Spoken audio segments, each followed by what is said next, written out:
Most of your life isn't driven by decisions. It's driven by patterns you didn't choose but practice. And we've all been guilty of this. And until you understand that, you'll keep trying to think your way out of habits that were never created by thinking. You'll keep trying to white knuckle it. You'll keep trying to willpower it. And you'll realize you're probably more frustrated than you started. You're probably not making a lot of progress. So I want to help you so that you can take this and use it for multiple areas of your life. So the truth about knowing versus doing, we usually confuse awareness with rewiring. Like, I'm aware that I'm doing this, so I just try to willpower my way out of it, versus we rewiring our brain and having new patterns to actually move from where we're at. You ever hear somebody say, like, I know better, but I still keep doing the same thing? We used to hear that before, when it was somebody who maybe had dealt with drug abuse or something like that. And with that, we could think that's the only thing that's happening. But the addictions and just going back and forth happens a lot in a lot of areas of our lives. Please forgive me if this mic sounds far away. I'm not using my normal mic. I'm not even home, but I wanted to make sure that you got this. So, knowing is recognition, change is retraining. Write that down. Knowing is recognition, change is retraining. I'll tell you a story. My daughter is 6 years old. Every time we went to the park, we would have this talk in the car. And I would say, hey, when it's time for us to leave, we're going to leave. And our goal is not to fight it. It's not to yell or scream or anything like that. Our goal is to leave. And she would always say, I know. Like, I know that.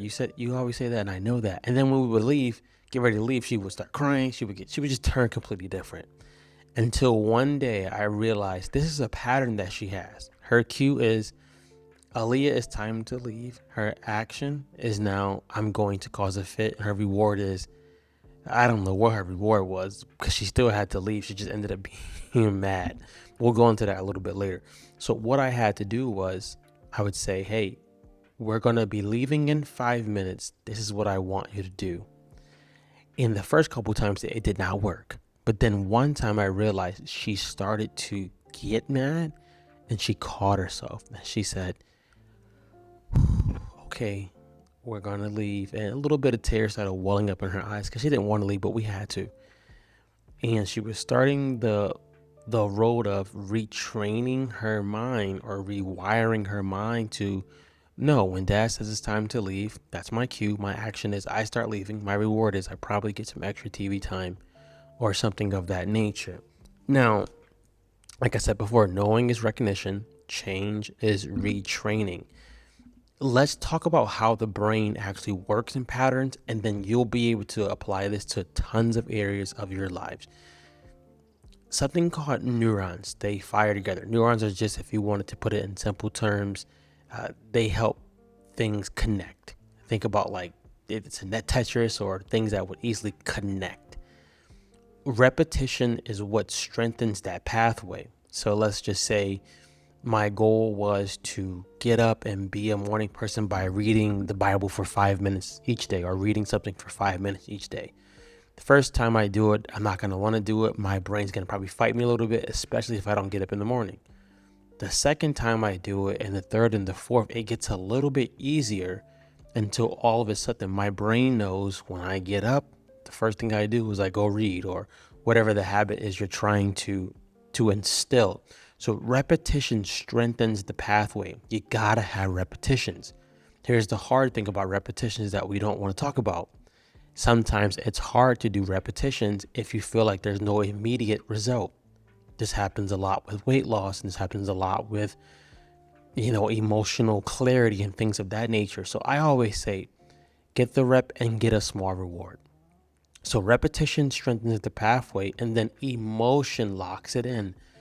When I'm sad, I'm gonna go read. When I have joy, I'm gonna go read. When I'm confused, I'm gonna go read.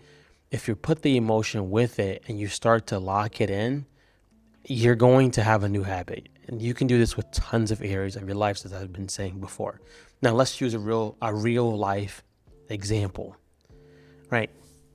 Let's say you had a long day, you feel bored. The first thing you might do is you start phone scrolling, right? Emotionally, you start feeling that you're getting some good out of it. So you emotionally scrolling. The cue is you're bored. The action is I'm emotionally scrolling. And then now the reward is I feel better. I'm not saying that's right or wrong. I'm just saying. Or another cue. Like this is a cue that I used to have when somebody tried to say something at me or came at me. My cue was they came at me. My action was I'm shutting down. My reward was they get to not hear me, which was not good. It was not good. Or something like avoiding hard conversations. It can be tons of things. Now, your brain isn't failing you. It's doing exactly what you trained it to do. Let me say that again. Your brain isn't failing you. It's doing exactly what you trained it to do. So if you trained it to do certain things, you can train it to do different things. Let's say big thing when I was little, or something that I noticed with my family when we would get together is every time we had food, there had to be something sweet after the food. It was the way they were trained. So that's what they did. Or we're trained where, hey, I do this alone. I do this with people. You're trained. Your brain is trained to do certain things. So it's not that your brain is failing you. It's more so it's doing what it's trained to do. Now, let's dig deeper so I can help you deeper. I want to help you and make sure you can make some good changes out of this without hurting yourself. You don't need more motivation. You need fewer reps of the old pattern and more reps of the new one. You don't need more motivation. You need fewer reps of the old pattern and more reps of a new one. We call that just weakening the pattern that you don't want anymore. So let's just say I'm somebody who always beats up on myself. My cue is usually, hey, I tried something that didn't work. The action that usually happens is I start beating up on myself. I call myself dumb. I call myself stupid. I go into this hole, and then my reward is I feel like I'm making progress by beating up on myself. As crazy as that sounds, that happens more than you think. The acronym I'm using, Q, the C stands for the Q. Means something happens, and now you do something after that, which is called the action. And then the R is the reward you get from that. So you don't need more motivation. You need fewer reps of the old pattern and more reps of the new one. This is why small reps matter. They're interrupting a pattern that you're trying to break. I would also say too, if you think that a small rep doesn't matter, just realize the old pattern cannot break by you doing one drastic thing. We see this a lot with weight loss. Someone says, hey, I want to lose 20 pounds. So the first day they go on a crazy diet and they lose 5 pounds the first week because of water weight. They lose 6 pounds the next week. And then after that, they stall and they go backwards. Change doesn't happen by you making drastic decisions. It happens by you making small reps on a consistent basis. So small reps matter. You got to get the small reps because this is going to help you get more reps of the new thing you do want. So let's say if I'm somebody who's beating up on myself and my cue is as soon as I do something that I think I should be doing and it doesn't happen, my action becomes I beat up on myself. And my reward is I feel better because I beat up on myself. Your new small rep could be every time I try something new or every time I try to attempt this specific task, my small rep is going to be giving myself grace. My small rep is going to be writing down, hey, I tried today. I'm going to try again tomorrow. And that's how you start to weaken the old pattern. That's how you start to get more reps and the new pattern that you want. It works not just because it's scientific, because it's how your brain actually works. So instead of just trying to break a pattern or just annihilate one, think, how can I interrupt this pattern that I do have already? Let's say your pattern is scrolling for hours at night. I'm not saying it's bad or good. My cue can be, hey, starting today, instead of scrolling at night, I'm going to put my phone in a different room.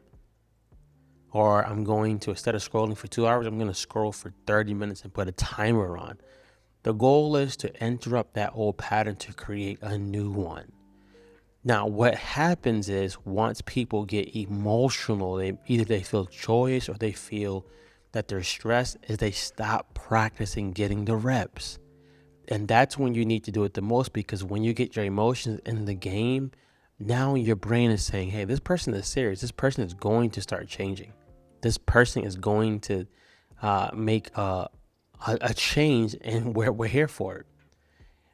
I've seen this happen with faith, with fitness, with identity. And if you try to force change, you usually don't change. When you approach it with a small step, a small reframe, you usually can do it a lot longer. Identity that shift that I had to make, which was hard because I was doing it by willpower, was I'm only valuable when I work. And that's not true. I was valuable without working, but I thought I had to always be in the producing place for me to feel worthy, for me to feel great. And that was killing me a lot of times. So small identity shift I had to do was, every time I was getting ready to start my day, I would pray, my worth is not in my work. I get to work, but my worth is not in it. And when I would find myself going to this place of just trying to see if I can overwork myself, I would just tell myself that same thing. I don't have to overwork to prove anything. I don't have to work to overprove anything. Something that had to happen when I had a habit of skipping my reading. I would literally just say, hey, let's just do 5 minutes today. Let's not aim for an hour. Let's do 5 minutes.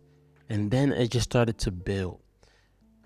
The habit or the pattern that you need to break, you need to make a small step. I want you to write down real quick, what's the pattern or the habit I need to break? And if you're confused about the habit or pattern, just ask yourself this question. What am I doing that I really want to stop? And if you are a person who's listening to this, you probably have tried to stop it a ton of times, which means you're not a failure. It just means you're approaching it with the wrong tools and the wrong way. Think, what have I tried to stop? What am I trying to stop? There's a pattern that's there that's not letting you stop it. And until you address the pattern, you're not going to get any results. You're going to keep going in a circle and a cycle. You stop the pattern by first acknowledging, what is the pattern? What's happening? And then I'm going to make a step in the right direction, a step. Now, I'm not going to try to conquer it today. I'm not going to become a bodybuilder today. I'm not going to lose 50 pounds. I'm going to make a small step.